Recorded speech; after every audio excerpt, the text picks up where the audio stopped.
Hello, I thought I'd make a quick video to show everybody how to get a document that they can edit, meaning that I had a couple of emails saying that that students cannot enter work hours into the document because it's access restricted. Really simple process of doing that. Of taking care of this. Yeah, I thought you guys would have known this already, but let me show you. So this is a document. Any document will, I'm just showing this. I do not have edit access, but what I can do is I can come up here and I can make me a copy. And we can call it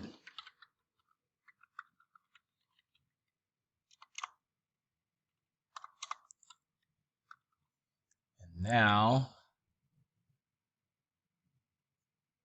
Now I'm able to edit the document. Now I'm able to enter information into that.